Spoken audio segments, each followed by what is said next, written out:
So recently I was doing some look dev and I don't do this often, but I pulled out Bleach Bypass to kind of jumpstart what I was thinking about doing.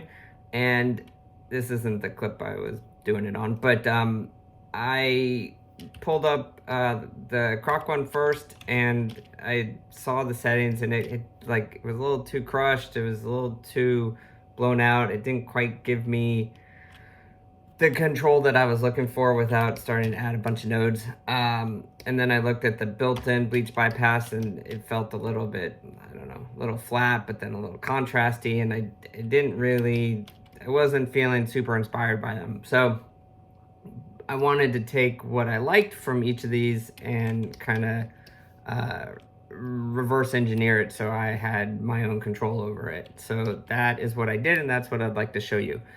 If you don't really know what the Bleach Bypass is, and while I'm trying to hijack it a little bit, it's really just trying to make, outside of like Saving Private Ryan or Film 300, what I was going for is really just trying to make like a little bit more intense, a little bit less colorful version of the footage, just to give it some style and grit. That was like the goal. So here's the original piece of footage.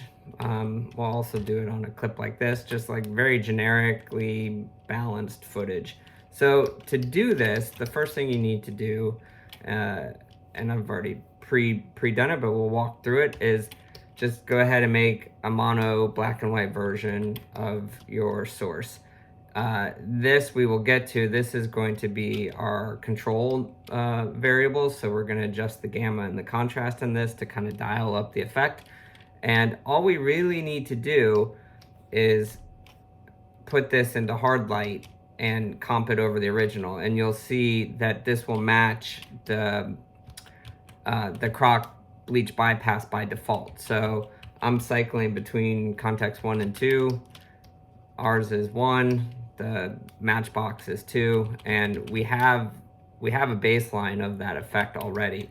So now with that, I can unhide this, and we can start to dial the effect. So again, if I just do some gamma and contrast, again, we're just starting off where the matchbox starts.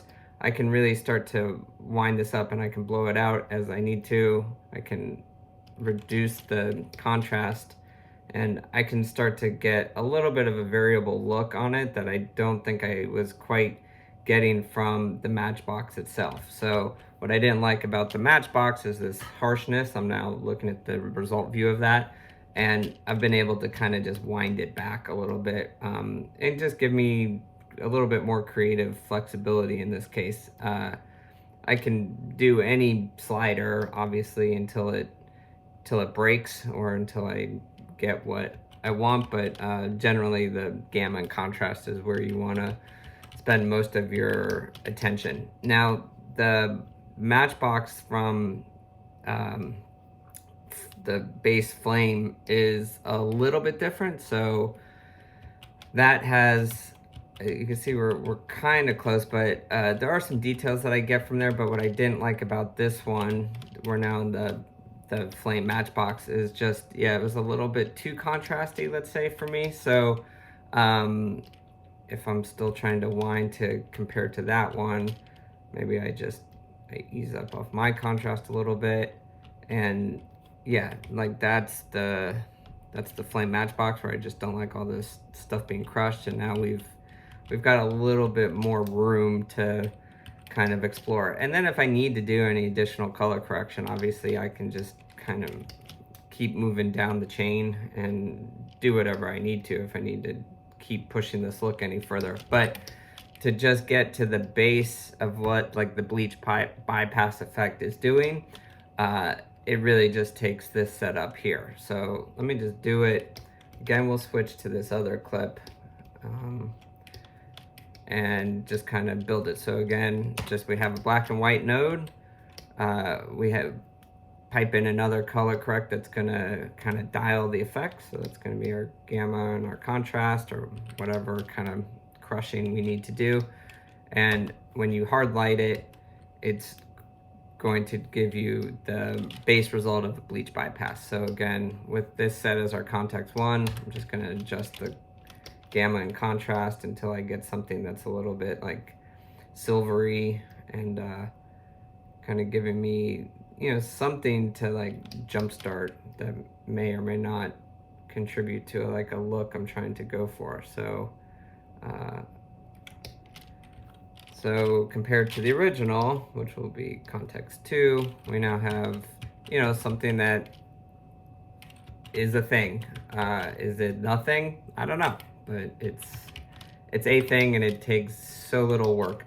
Again, just comparing it to what the original Matchbox shaders will do. We have one, which is the one that I have quite a bit of control over.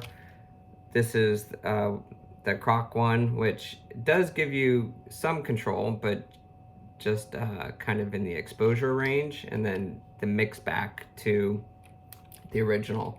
And then we have the Flame Matchbox shader, which again gives you like an amount, but again crushes very, very quickly and becomes, I think, just a little too dirty for my taste. And then we could mix that back with the original, so I can get something, but I just don't really like the results. So that's why I think this custom built one is super easy, super manageable.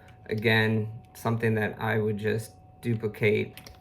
I would just do something like this, store it in my bin, and